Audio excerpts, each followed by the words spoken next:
Welcome, Rotarians and guests, to the very first ever virtual Rochester Rotary meeting. We're going to try and make this the best place in Rochester there is for fellowship and service.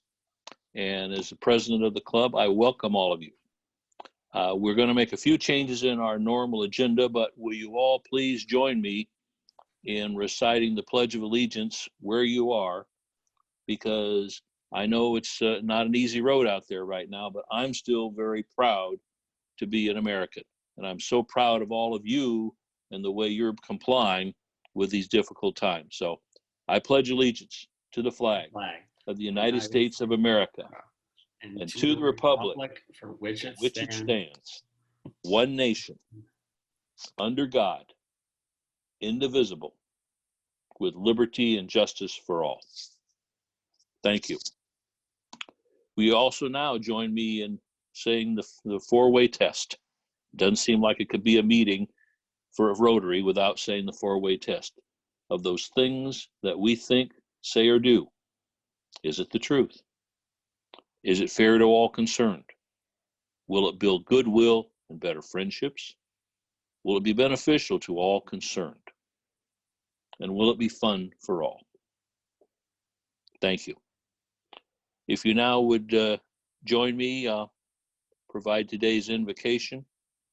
As John has indicated, we're trying to keep the number of times we switch the speaker to a minimum at this time so as not to cause confusion while we're all learning how to utilize this new tool. Will you bow your heads? You know, I'm truly humbled by all the great examples of servant leadership that I see going on around us. In particular, the patriotic love that I see, because I realized a long time ago, my rights as an American, just as your rights as an American, are all controlled, all guaranteed by each other, not by myself. And I now realize that my health is also controlled by all of you caring enough to change your behavior and to deal with the inconveniences that are required in these times. And I find that we're all in the same. And I thank each and every one of you for that, because I truly appreciate it. Amen. For those of you who are guests, if you'll go to the bottom of the page, you'll see a little chat button. You can click on that chat button. If you would type in your contact information, our membership committee is thoroughly enthused about catching that information, and they'll follow up with you in terms of information you might want to learn more about our club and the exciting things that we're doing, even during these difficult times. So, and if you can't find the chat button, your best expert online is John Somerville, who's been taking care of us throughout this whole process.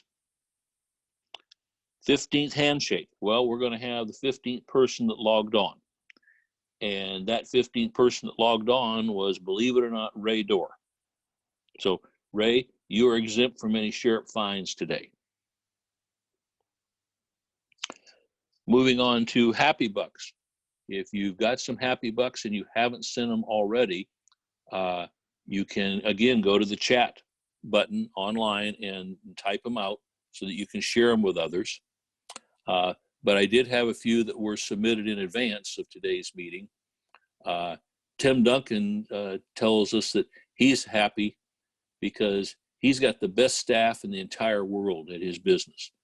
He goes on to say they make more money staying at home on unemployment, but they choose to continue to work because they believe in what he and his company are doing.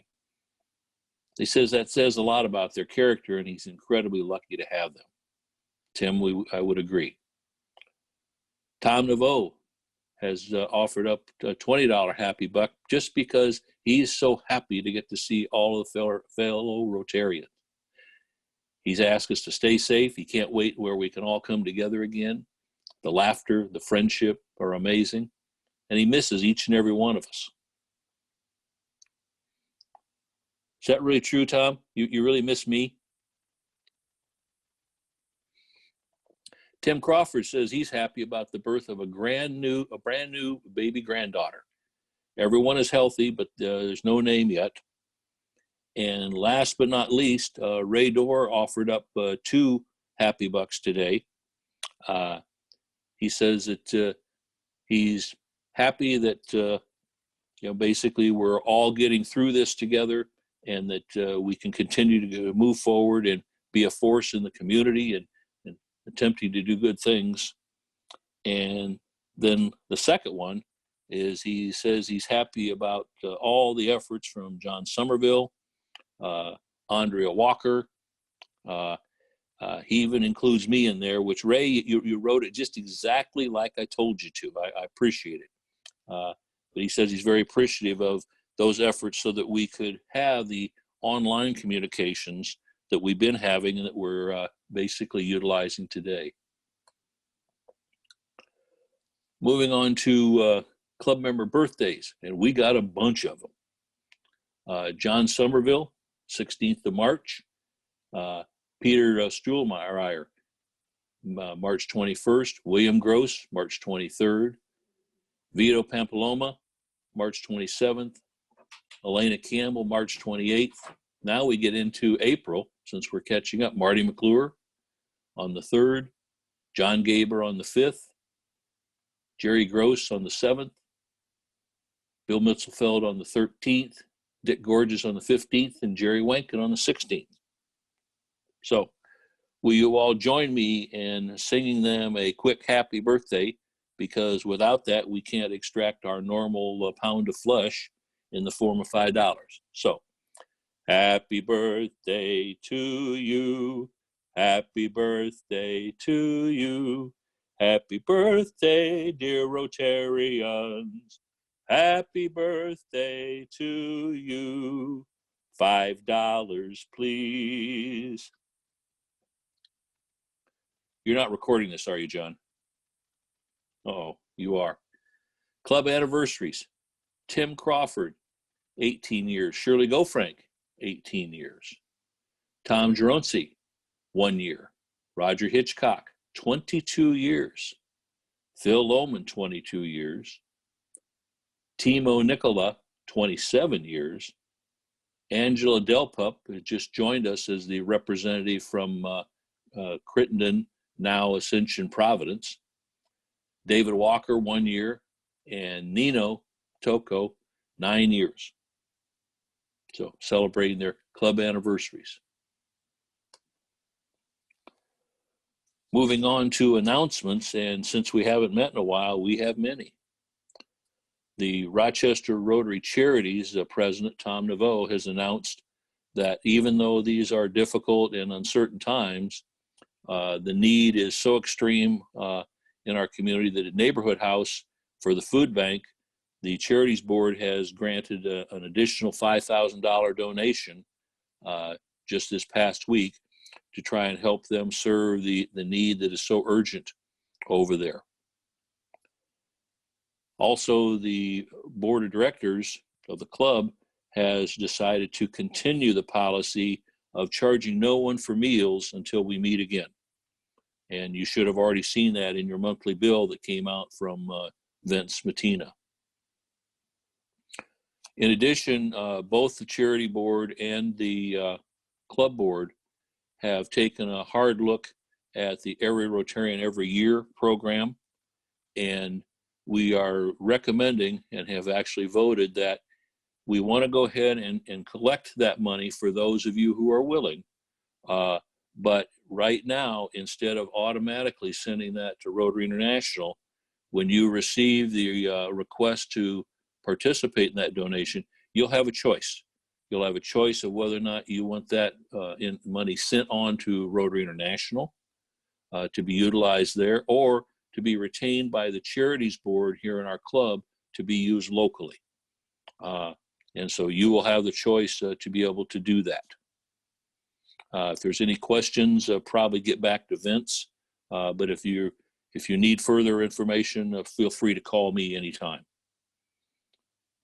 A little bit of sad news, Phil Lohman and his wife Carol came back to town early from their winter vacation because Phil's sister Janet Fox succumbed to a long-term illness, not COVID-19, but so they are back in town, and you might want to pass your condolences on to Phil and to Carol. Our wine tasting fundraiser, of course, has been canceled for 2020. The online tickets that were purchased, if you haven't already, or if you know of someone that purchased them online, you need to indicate to John Somerville by email basically what you want to do.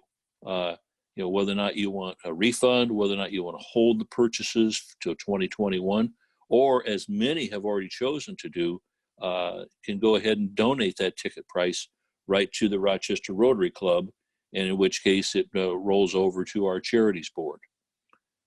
For those of you who have the actual physical tickets, there will be an email coming out from the wine tasting committee describing to each member what the options are, so that you can each choose how you want to proceed with that. If you've got any questions, please contact the committee for the e-tickets or the online tickets, of course, John Somerville, probably Kyle Johnson on the physical tickets if you've got questions after that email is out. For the Masters Golf Tournament raffle, it has been rescheduled for the 14th and 15th of November. We don't know a lot more about it than that. The drawing is anticipated for the 27th of October, which would be a Tuesday. We believe that we'll be meeting again by then. We've still got about 20 tickets left to sell, and that's about $2,000 in funds that would be raised by the club. So we would encourage each and all of you to help us sell those 20 tickets. And as we get additional information on the program, we will keep you all informed. Last but not least, I spoke this morning to Janet McPeak, and I have to tell you all that Janet wants to keep things a little bit confidential, but you need to, if you're so inclined, you need to keep her in your prayers. She is on a very tough, a very long road to try and recover from the illnesses that she's dealing with. And she needs all the love that we can help her feel, because I can tell that, the road is taking its toll on her. And so, if you want to give her a call, or if you want to send her an email, of course, just look up in Club Runner for her contact information. If you feel, the need for questions, contact Phil. Probably best not to bother Janet if you got a lot of questions, but contact her husband, Phil, who of course is also a member of our club. With that completes our announcements. Do we have a Rotarian of the Week award? It's been AWOL for a little while now. Do we have a Rotarian of the Week award? Just a minute.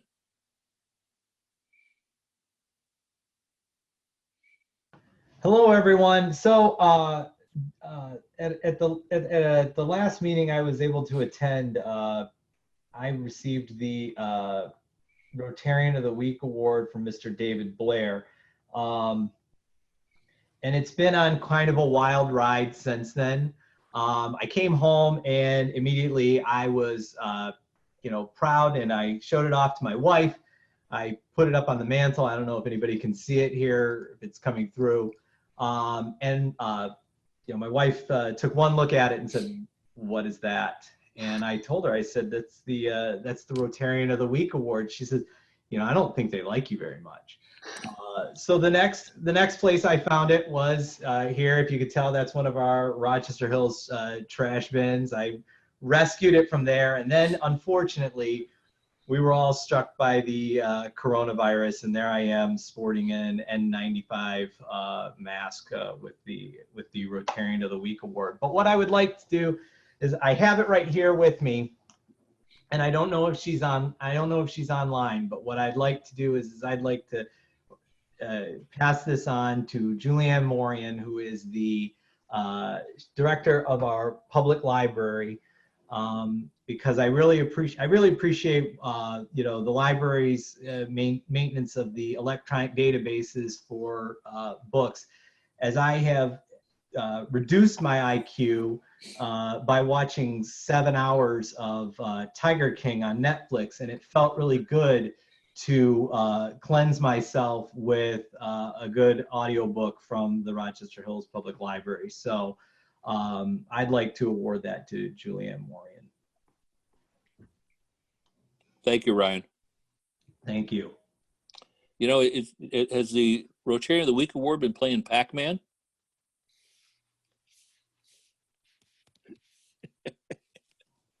Actually, I'm coming to you live from Chuck E. Cheese, so.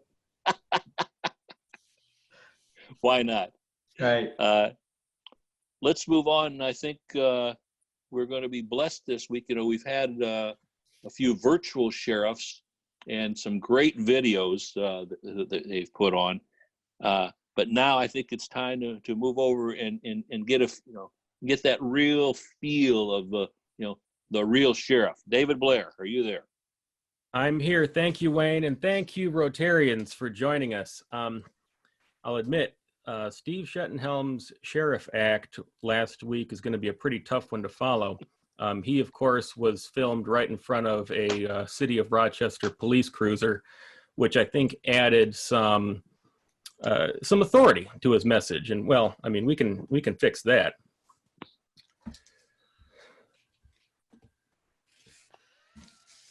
One of the reasons that I think this meeting rather has gone so smoothly is that we held a test, right? A bunch of Rotarians got together. We tested this technology a few days ago, and we worked out all the kinks so that it would flow smoothly today. And for those who didn't participate in the test, I just wanted to tell you some of the bugs that we identified, and thankfully aren't going to be problems today. First of all, Dave Erdley, he's really the expert here. He's been streaming his services. So if you are adjacent to Pastor Dave on the squares here, that's a $5 fine. And Dave, you don't have to pay anything. Andrea, just a reminder that everyone can see your camera. So when you're doing your makeup, everybody can see that. So we just ask that you don't do any hygiene, makeup and shaving and stuff like that while you're using your webcam. We ironed that out. Carrie Riggs, I realize you weren't drunk, but no drinking on the Rotary meetings. That was kind of an issue. Bill Ebinger, don't flush the toilet. Even if we can't see that you're in the bathroom, we can hear the toilet, and that's a no-no. Tom, I don't mind if somebody's snacking, like maybe they're eating like some chips or something, but you were eating ribs, and that was really distracting for the rest of the participants on the call. Shirley, I realized that meeting kind of dragged on, but putting a mannequin in your place and walking away from the meeting was, I think, disrespectful for the rest of the clubs. That's a $5 fine. Similarly, Christine, you just drew a picture of your face and taped that to the chair and walked away. Again, $5 fine, disrespectful. Phil Lohman, I'm sorry to hear of the loss in your of your friend. That's terrible and unfortunate. But please just keep your clothes on for the duration of this meeting anyway. We'd appreciate that, all of us. Jerry, I had to take this away from Jerry Carter. We don't use these the voice changing microphones. That just, it's a hassle because we can't really understand each other. No, that doesn't work out for us. Steve had alluded to this looking like the Brady Bunch. It's a $5 fine because we had to explain that to Kyle Johnson. Didn't know what that was. Ryan, you had mentioned it looks like Hollywood Squares. Again, $5 fine. Had to explain that to Kyle Johnson as well.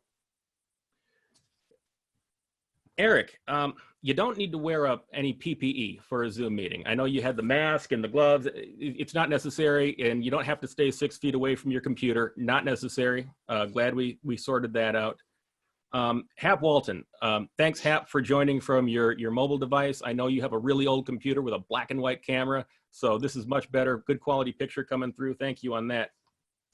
And that concludes the bugs from the test meeting. So I did have a couple other fines that I wanted to run through, more trivia fines. Hey, Ian, feel free to unmute your mic if I call on you. But Brian, are you there? Can you tell me, Brian, why did Dracula move his couch to the other side of the room? Do you know why? It'd be feng shui was the reason he did that. That's a $5 fine there. Annette, do you happen to know what they sang at Frosty the Snowman's birthday party? In the song they sang? I heard it was "Free's a jolly good fellow" is what I heard. Kim Russell's on the call. Thank you, Kim, for joining us. If you're having a barbecue in the jungle, where do you cook your hamburgers? Put them on the grilla, right? Nancy, I stepped on a grape the other day. Do you think it cried? It just let out a little whine. I'm going to assume that everybody's muted, and that's why I can't hear the laughter come through. Tim Duncan over there at the clinic. I hear you had a reptile day where everybody brought their reptiles to the clinic. You remember that? I heard it was a turtle disaster. And finally, Tom, the German cowboy. What did he say? What did he say when he came to say hi? He said, "Audi." It's a German car there. Audi.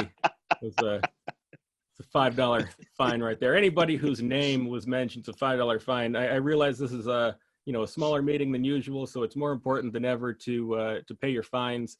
They can be paid online. If you talk to the club treasurer, Vince, you can put those fines on your account. And please be generous. The neighborhood house needs this money to provide for communities in need. And you just reach down deep in the pocket, be generous. Thank you very much. And turning it back to Wayne. Thank you, David. I'm still laughing. Great job. And for those of you, right on our website is a donate button at the bottom of the homepage, and please utilize it frequently.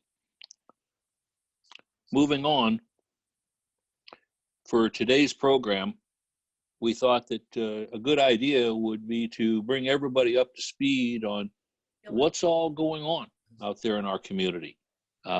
And we'll talk a little bit about, when we're done, about the follow-up program to this. But without further ado, let me introduce the nation's mayor, our own mayor, Brian Barnett. Brian?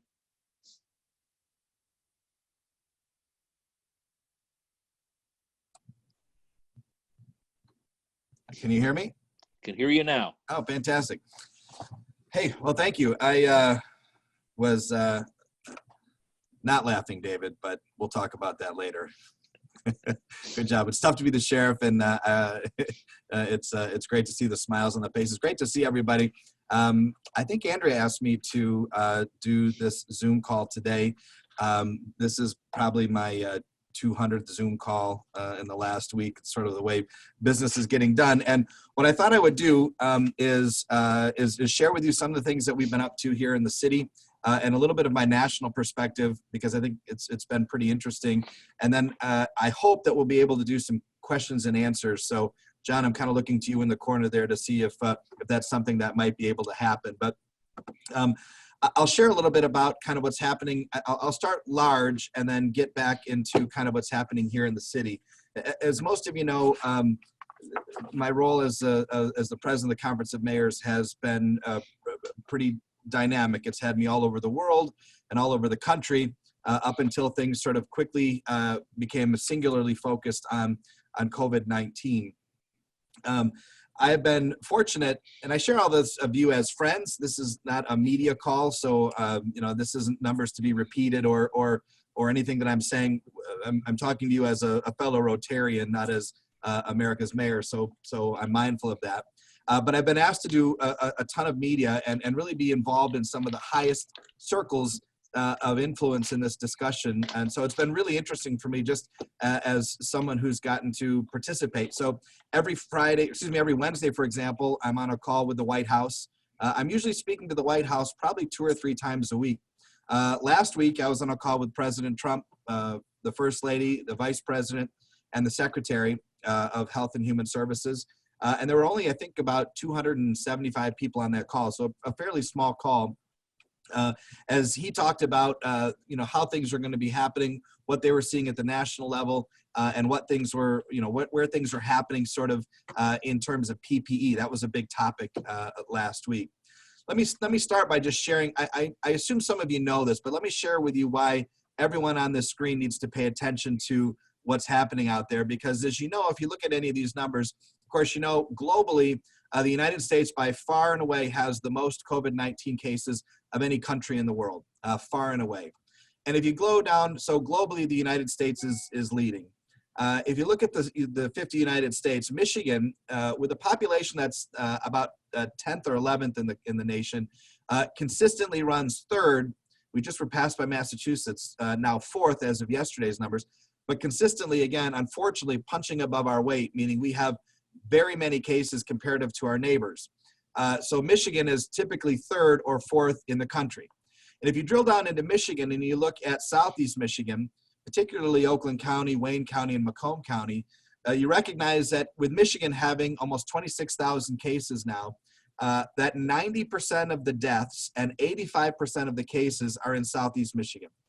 And when you drill down even closer into Oakland County, you realize Oakland County now has 5,100 cases as of yesterday, 350 deaths in the county. That means Oakland County alone has more cases than Arizona, Tennessee, Wisconsin, Kentucky. We still have more cases in our county than many complete states. So you take this global pandemic and drive it all the way down to something local, and you recognize that we all need to be conscious of social distancing, all the things you've heard of and know in your sleep. They are important here because unfortunately we're in a high risk area. Additionally, if you want to get even more granular, you can get down to the most local numbers on the county, which tell us by zip code how many COVID cases there are in each zip code. So in the 48307, I think there are about 70 cases. In the 48309, there are about 55 cases. I don't know particularly what you would do with that data, except understand that it's in every neighborhood, in every part of our city. And I share that. And one of my big challenges over the last month has been to kind of find the thin line between alarming folks and informing folks. And so I share all those numbers to hopefully get your attention. Now back to the national story. Because of my position, I've been really blessed to be a part of some significant discussions. In fact, just before this call, I was on a national call, leading a national call with 6 members, 6 elected officials across the United States. And on the call was members of the AP. So we had the New York Times, we had CNN, we had Axios, Bloomberg, and a bunch of other folks talking about how this is getting deployed. How is this happening at the local level? The president has said from the beginning that fighting COVID-19 would be something that would be federally supported and locally executed. It's a four-word directive, federally supported, locally executed, which means it's all of you on this screen. It's mayors, it's police chiefs, it's fire chiefs, it's hospital CEOs, it's the local folks that are, and doctors and nurses that are really leading the direct charge in this effort, supposedly supported by the federal government. Unfortunately, as you know, and then I don't want to be political in any of this because I just wrote an op-ed to the Free Press that ran last week, and I complimented everybody, Republicans, Democrats. This is a time not to be partisan, and forgive me if that offends you, but I'm focused on keeping my people safe and trying to get resources to my first responders and to my community. So as this situation started to unfold, and just 1 month ago, we had 2 cases in Michigan. Today, we have 26,000. So you can see what this has done. Oh, I wanted to show you something too. By the way, this is the graph here, and I'll put it up here. This is the graph for Oakland County. You talk about the curve, and you see we're starting to see a little bit of potential flattening, but you can see the numbers here at the beginning and the numbers here at the end. This is updated as of this morning, so this is pretty relevant information. You can see we're not jumping up and down, but we're starting to potentially see a little bit of flattening in the local curve here in Oakland County. Let me tell you a couple things, and then I'll get to the local level and some things I'm really proud of. Number one of the first challenges was PPE. PPE is personal protective equipment. That means masks, that means face shields, that means ventilators. That was a major issue. And so I wrote a letter to Senator McConnell and Leader Pelosi, Speaker Pelosi, talking about the challenges of PPE. And I know we're all blessed to come from a place like Rochester Hills or Rochester or Oakland County, and we don't assume that we have these challenges. But when we did a survey, survey of my mayors across the country, found out that 90% of communities didn't have what we needed, including Rochester Hills. We had a 6-day supply of masks, and we're going through masks like we've never had before, because every case that we run on, we have to assume anything, a fever, a cold, a chest pain, we have to assume is a COVID case, right? So we were going through masks like crazy. A few weeks ago, I spent my Saturday driving around to construction sites picking up masks. We got a lot of attention from the discussion of this survey, which suggested that America's cities don't have enough PPE. And we started to get a lot more information from the strategic stockpile, a lot more support from the federal government. We had to order masks. We ordered masks from China. I ordered COVID test kits with my brother from South Carolina. We scrambled to get the stuff we needed in our community. It was supplemented by some great folks in our community that began sewing and making masks and dropping them off here at City Hall. And we were getting those out to senior citizens and those with pre-existing conditions in our community. So the community came together really well on the idea of PPE and masks. The thing you might have heard of, we're all talking about how the federal government is going to support this process. Well, one of the big challenges was in the CARES Act, that's going to get all of you, hopefully not all of you, but those that are unemployed, $600 a week, and the stimulus checks that are coming to you, had a portion of funding that was meant for America's cities. It was, well, how much was it, Maria? How much was the money that was coming? I forget the money. It was I think it was $250 billion or something for America's cities, but they were only coming to cities over 500,000 people. And in Michigan, that's one city. And so this press call that I did today with all these folks in the media, we did another national survey, over 2,100 communities replied, that the next thing, okay, we've kind of, I'm not gonna say we've solved the hurdle of PPE, but you hear less people talking about PPE than you did in the past. Now it's about testing, and it's about the budget gaps that we're gonna see because of COVID-19. So now the big challenge that I've been pushing Washington for and pushing President Trump last week and others in the administration is that cities under 500,000 people still are experiencing the same challenges. This is not a big city problem. This is an every city problem. And I'll put some skin to that in just a minute on how the budget's being impacted in Rochester Hills. So my passion now is trying to advocate Congress, and I actually, it was funny, I got a call from one of our congresswomen, Congresswoman Stevens, and she said, I was on the phone with Speaker Pelosi today, and she said, you've got that Republican in your district who's the president of the conference. He's been pushing hard on me for getting more money for cities, and I'm with him. Tell him I'm with him, which is kind of cool because, it's nice. I guess it's nice if the speaker knows you, especially when you're looking for funding. But the point being that it's critical that cities like Rochester Hills and every other city in Michigan outside of Detroit get direct funding to help supplement the budget needs that we're going to have almost immediately. Let me share one other thing about the national response, and then I'll talk specifically about Rochester Hills, what you can do, what we're doing, and how our communities come together. The other aspect of this that's been really interesting has been hearing from other mayors across the country. So every Friday I host a couple calls. One of those calls is with mayors from across the nation. And each week I pick a couple different mayors to speak. So, and all these mayors are good friends of mine. We text almost daily. The first week I picked Mayor de Blasio to speak of New York City. And of course, New York City is the uncontested ground zero, unfortunately, of COVID-19, with almost half the cases in the country in one particular state and almost in one particular city. And he talked about the importance of networking your first responders. I talked to Mayor Durkin of Seattle, where this thing really broke in that senior center just outside of Seattle, where they had it run rampant. And she talked about what we needed to do for our senior centers and how you have to lock those down even before there's any cases. And that's really hard when people want to go see loved ones and they're used to seeing their spouse daily, and you say, you can't. But she gave us some great insight on what we needed to do with our senior centers.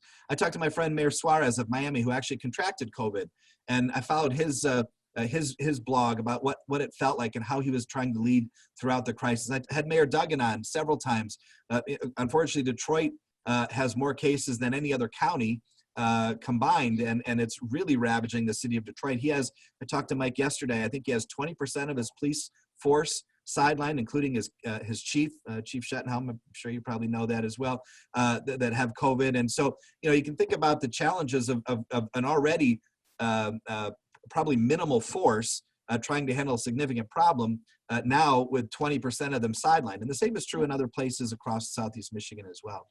On my last call on last Friday was really interesting. If you've ever watched the president's press conferences, you've seen there's two doctors that he usually has speak, Dr. Fauci. We all know Dr. Fauci and Dr. Birx. Dr. Birx is the woman who heads the AIDS HIV epidemic. She's leading the coronavirus response task force with Dr. Fauci. I know her as the woman who wears the crazy scarves, because I'm not a big fan of crazy scarves, but you all know, I can see by the nods. So she called me on my cell phone on Friday, and I asked her to speak to the mayors on the phone. And so we put her onto the call, and she gave just a tremendous response, asking questions that you would probably ask. Is this going to come back in the fall? Her answer, possibly. It's a virus, which means it has a traditional November to April kind of a time frame where they tend to be strong. They asked, when, how do we, if you've gotten the disease, the virus, are you immune from it in the future? She said, we really don't know. We don't know enough about this virus. It's likely that there is some level of immunity, but maybe not complete.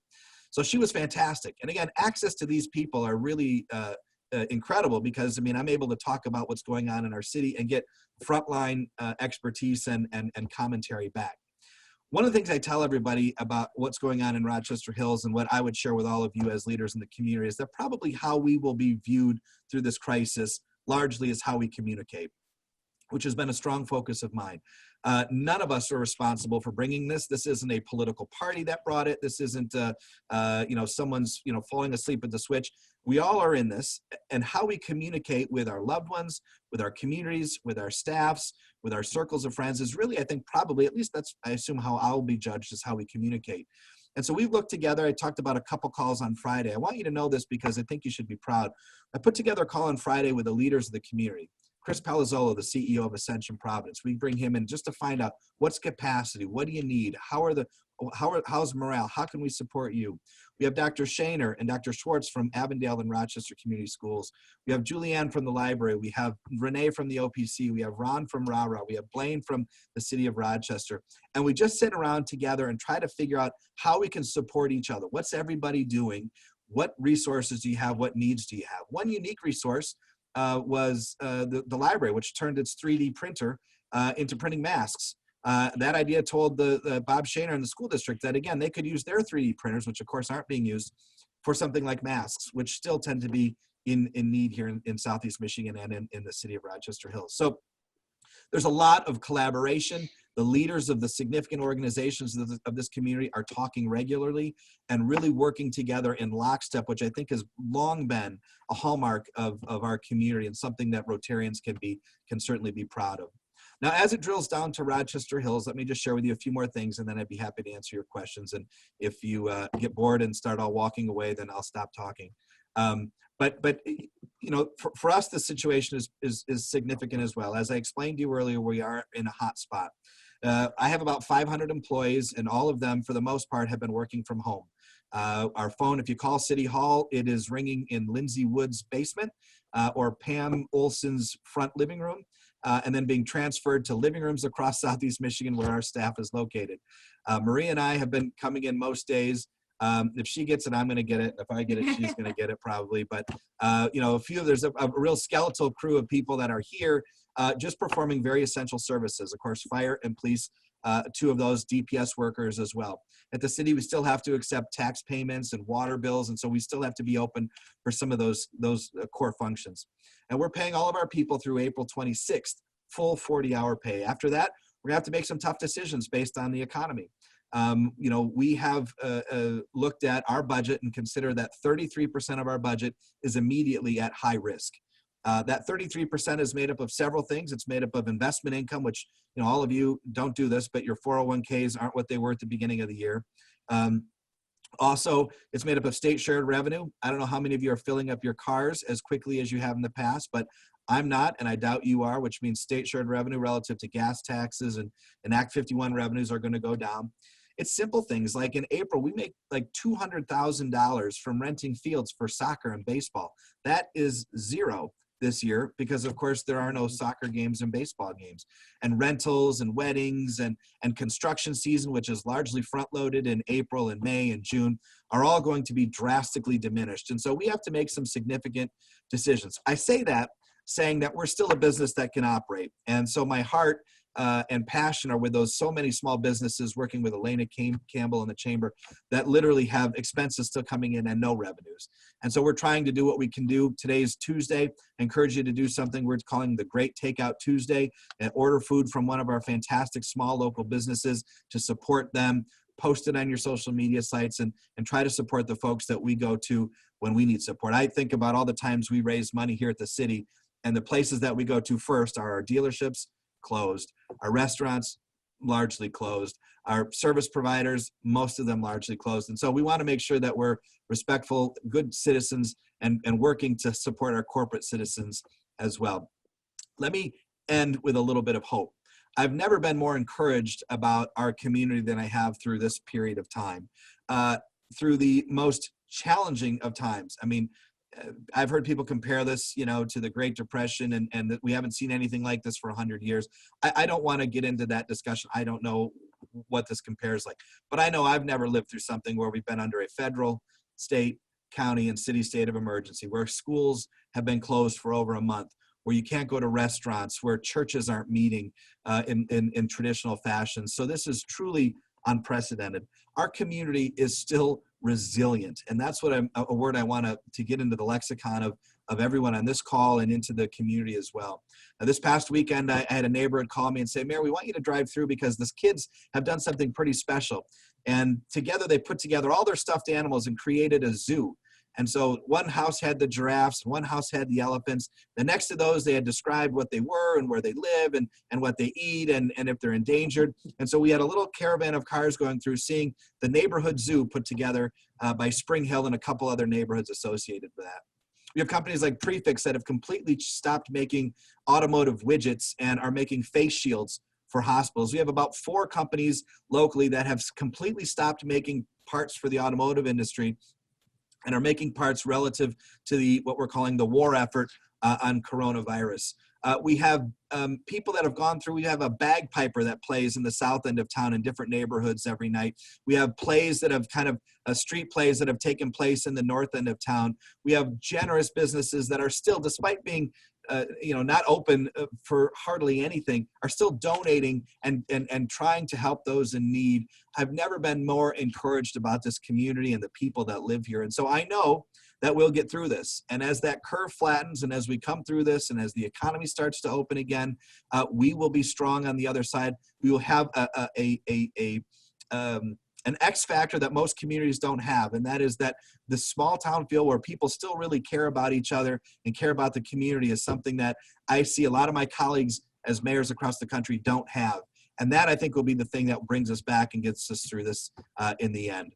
And so, I could talk about this for a long time because it's all I talk about all the day. By the way, I'm probably working 40% more than I was pre-COVID.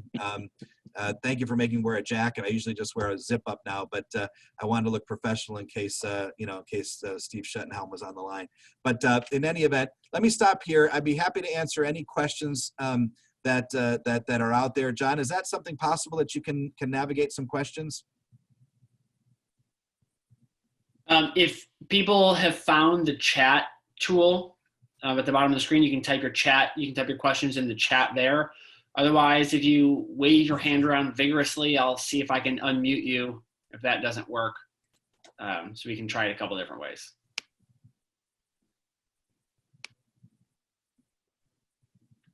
I'll mention something as I've got the chat room up, and I'll mention two other things that are important. One of the things is working with the OPC, our team, because we weren't working full 40 hours, I turned them into a call taker organization. We began making over 3,100 calls to Rochester Hills seniors every week, just checking on them, letting them know that the local government cares about them. Do they need anything? Most of those calls end up in conversations about their grandkids and, the dog and the place in Florida. But we have identified some needs, and we've taken masks to homes. We've taken walkers to homes. I think we had a request today for toothpaste, which I'm not sure. But I'm really proud of my team here at the City of Rochester. It's kind of living open-handedly and outward to try to take care of those that are particularly vulnerable at this time. One other thing that I'll mention too, and if you hear, I hope you heard a lot about the coronavirus situation, how we're leading nationally and how we're leading locally. But there is one thing you can do, and I almost think you could raise your finger and let me know if you've done this by the 24 people I see in the call here. If you want to do something for your city, for your community right now, if you have not filled out your census, that is critically important. The City of Rochester is at 68% with response rate. We're leading a lot of our neighbors, but still far below where we need to be. That is $1,800 every year for the next 10 years into our community if you fill that thing out. So if the numbers are right, a third of you on this call have not filled out your census. You could do it now, and it makes a huge difference. So please, please, please, please do that. All right, we're getting some questions here. Brian, you look super handsome. How do you do it? We won't worry about that one. Have you heard when they will get toilet paper cut up? Jeff Whitby, obviously very concerned about that, Jeff. I don't know. We actually have, sometimes use mayoral privilege. And so we made a couple calls to our CVS colleagues and made sure we were well stocked here at City Hall. I think now you'll find if you get there in the morning, actually some of the sites called neighborhood. Oh yeah, Rochester Cares. Rochester Cares has some site. They have like scouts that tell you, hey, they just got a new shipment in. But Jeff, good luck with that. We sure hope you find toilet paper. Vince, what is the expected reopening date of the parks and rec? So our parks are open, and this is an important clarification. We follow all of the governor's executive orders, and those have, truthfully become a little more challenging and frankly, if you look at Facebook, a little more controversial as you get into the year. The governor has put a very strict restriction on just about everything in the state of Michigan. Very, very few businesses can open. I was talking to our police captain, Mike Johnson. Crime is down in the city of Rochester Hills between part A, B, and C between 30 and 70%. As you might imagine, it's hard to break into a home when everyone's there. But what our cops are doing now, our sheriff's deputies are doing now largely, are following these people saying, listen, this business is open. These people are doing something, and we're not writing tickets. We haven't written any tickets. That's not what I'm about. But we are trying to strictly enforce the governor's orders. Now those go through 4:30, and some of the industries that are really pushing back are golf, which has a few minor exceptions. Landscapers, some folks on the phone yesterday with an 88-year-old senior who says, I haven't owned a lawnmower in 25 years. If I can't have someone mow my yard, what do I do? So I told them that she lives in my neighborhood. So I said my boys would do it. I haven't told my boys that yet, but I will eventually. So landscaping is a big one that isn't really essential in March, but becomes fairly essential in April and May, certainly. So we're really pushing to have a more strategic opening to the state of Michigan. Some of the things happening, some industries we think could open sooner rather than later. Some regions of the state may be treated a little differently. But the one thing that she has allowed to remain open are parks. Now, parks are pretty scaled back. We've had to take all our basketball hoops down. We've had to cordon off all of the playgrounds. But if you go to Innovation Hills or you go to Bloomer Park and you walk and you can keep good social distancing, those are still getting a lot of action. We hope and to be able to keep those open and hopefully be able to open up more of those and more of the functions within those parks sooner rather than later. As it relates to RARA, which really handles our parks and recreation, and talking with Ron, they've canceled a lot of their seasons are, March, April, May. They kind of follow the school season. So they're hoping to salvage the summer season. But RARA really handles that most of the recreation, and for the most part, everything's been canceled, including dance for the spring season. The question will there be county? Yeah, and the question, if you're not following, is how will things start to reopen? And the analogy that most people are using is it's kind of like a faucet, right? And the way this economy was shut off, I mean, someone just reefed on the faucet and it shut off completely. As you know, like as of 3 o'clock on Friday, all restaurants were closed, right? And businesses closed shortly thereafter. The way that it's probably going to start is going to be slowly turning on the faucet. And what that may mean is that some industries open. Childcare may start to open up sooner rather than later. Businesses, essential employees may start to come back. You may see the Kohl's and some of these other places start to open. Restaurants may start to open, but may only have limited hours. They may only have limited seating capacity. A restaurant that could host or seat 100 may have a new temporary seating capacity of 40 or 45. So I think you're going to start to see, and again, county by county, and that's not necessarily good for Oakland County. I mean, if you can imagine, if you have a house up in Cadillac, and you own a bait shop up there, and you're thinking, boy, it just doesn't, there's not a lot happening up here. I think people want to see those places start to open. I shared with you earlier that Southeast Michigan remains an incredible hot spot. It's going to be challenging to see things open up down here quickly. But the hope is that we'll have a more strategic opening with certain industries be allowed to start back soon, probably, hopefully, some of those starting at the beginning of May, and otherwise looking at sort of counties and being a little more strategic as we slowly turn the faucet.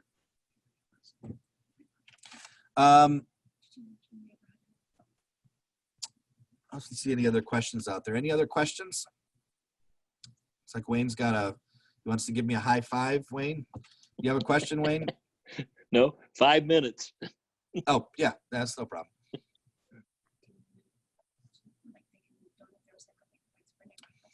So Maria reminds me, one of the things, yep, I see that question there.